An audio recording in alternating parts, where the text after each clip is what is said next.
Hello everyone, welcome to my channel টক ঝাল মিষ্টি। আজ আমি আপনাদের তৈরি করে দেখাবো চিকেন নাগেটস কিন্তু ঘরে খুব সহজে তৈরি করে নেওয়া যায় ঘরে থাকা সামান্য কিছু উপকরণ দিয়ে। এই নাগেটসগুলো আপনারা তৈরি করে প্রায় 3 মাস পর্যন্ত সংরক্ষণ করেও খেতে পারবেন। চলুন দেখে নেওয়া যাক আজকের রেসিপি।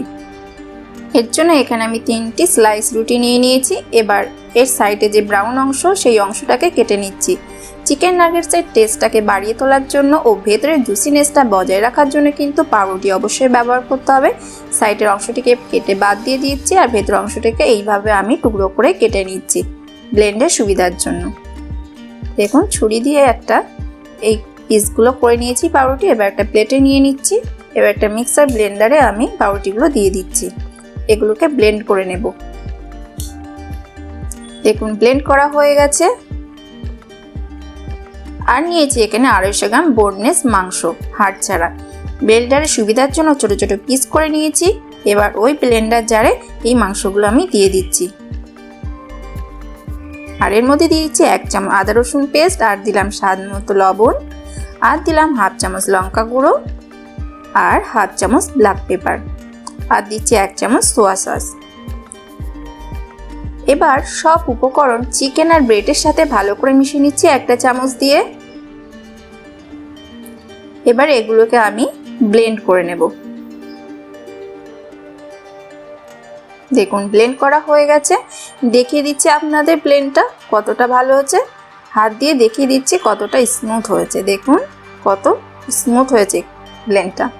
এবার নামিয়ে নিচ্ছি জার থেকে। আমি টেবিলের উপর নামিয়ে নিয়েছি আর 1/2 চামচ তেল দিয়ে ভালো করে মিশিয়ে নিচ্ছি যাতে হাতে লেগে না যায়। এবার ওই টেবিলের উপরে হাতের সাহায্যে চেপে চেপে একটা রুটির শেপ বানিয়ে নিচ্ছি। আপনারা চাইলে কিন্তু বেলুনের সাহায্যে কিন্তু এই শেপটা বানিয়ে নিতে পারেন।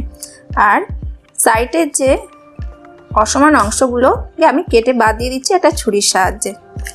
এবার একটা ছুরি দিয়ে আমি এটাকে লম্বা করে 3 ভাগ করে কেটে নিচ্ছি আর চওড়ায় আমি 4 ভাগ করে কেটে নেব। আপনারা কিন্তু এখানে নিজেদের পছন্দের যে শেপগুলো বানিয়ে নিতে পারেন। এই নাগেটসগুলোকে একটা টিফিন বক্সে রেখে ডিপ ফ্রিজে 3 মাস ধরে কিন্তু আপনারা সংরক্ষণ করেও খেতে পারেন। বাড়িতে গেস্ট এলেও কিন্তু ভাজা করে টমেটো সসের সাথে সার্ভ করতে পারেন। এবার একটা ডিম নিয়ে নিয়েছি বাটিতে, ডিমটাকে ফেটিয়ে নিচ্ছি। এবার নাগেটসের পিসগুলোকে একটা প্লেটে নিয়ে নিচ্ছি। দেখুন নাগেটসগুলো কিন্তু সহজেই উঠে যাচ্ছে। এবার আমি একটা নাগেটস নিয়ে নিচ্ছি আর ডিমের মধ্যে দিয়ে দিচ্ছি। এবার নাগেটসটাকে ডিম থেকে তুলে নিচ্ছি, দিয়ে আমি ব্রেড ক্রাম্বসের মধ্যে দিয়ে দিচ্ছি। ব্রেড ক্রাম্বসের মধ্যে দিয়ে দিলাম। এবার নাগেটসগুলোর গায়ে ব্রেড ক্রাম্বসটা ভালো করে লাগিয়ে নিতে হবে। বাড়িতে ব্রেড ক্রাম্বস না থাকলে আমরা কিন্তু এখানে বিস্কুটের গুঁড়ো ব্যবহার করতে পারেন। আমি এখানে ব্রেড ক্রাম্বসটা বাড়িতেই বানিয়ে নিয়েছি। এইভাবে কিন্তু প্রত্যেকটা নাগেটসগুলো ডিমের মধ্যে দিয়ে ভালো করে ব্রেড ক্রাম্বস মাখিয়ে নিতে হবে গায়ে।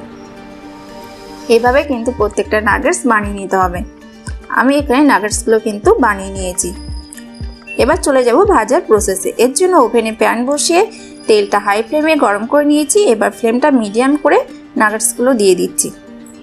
এই সময় কিন্তু ফ্লেমটা মিডিয়ামে রাখতে হবে, না হলে নাগেটসের গায়ে যে ব্রেড ক্রাম্বস আছে সেগুলো কিন্তু পুড়ে যেতে পারে। মিডিয়াম আঁচে ভাজা করে নিতে হবে, না হলে হাই ফ্লেমে করলে চিকেনের ভেতরের অংশগুলো কিন্তু কাঁচা থেকে যেতে পারে।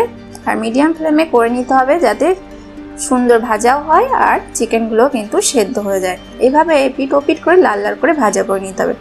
আমরা তো প্রত্যেকেই ভাজাভুজি খেতে খুবই পছন্দ করি। আপনারা কিন্তু অবশ্যই একবার এই চিকেনের রেসিপিটা ট্রাই করবে। আশা করি তোমাদের ভালো লাগবে। ভাজা হয়ে গেছে, আমি নামিয়ে নিলাম। একই প্রসেসে নাগেটসগুলো আমি ভাজা করে নেব। ভাজা হয়ে গেছে, আমি নামিয়ে নিচ্ছি একটা পাত্রে। তৈরি হয়ে গেল ইমামি নাগেটস। তো বন্ধুরা, আশা করছি আজকের এই রেসিপি তোমাদের ভালো লেগেছে। ভালো লাগলে অন্যদের সাথে শেয়ার করে দিও আর আমার চ্যানেলটাকে সাবস্ক্রাইব করে দিও। পাশে থাকা বেল আইকনটি প্রেস করতে ভুলো না। আর অবশ্যই এই রেসিপিটা একবার ট্রাই করো বন্ধুরা। কেমন লাগলো কমেন্ট করে জানাতে ভুলো না। একটা আমি ভেঙে দেখিয়ে দিচ্ছি যে ভেতরটা কতটা নরম আর জুসি হয়েছে। দেখুন খুব সুন্দর হয়েছে। পুরো ভিডিওটি আমার সাথে থাকার জন্য থ্যাংক ইউ।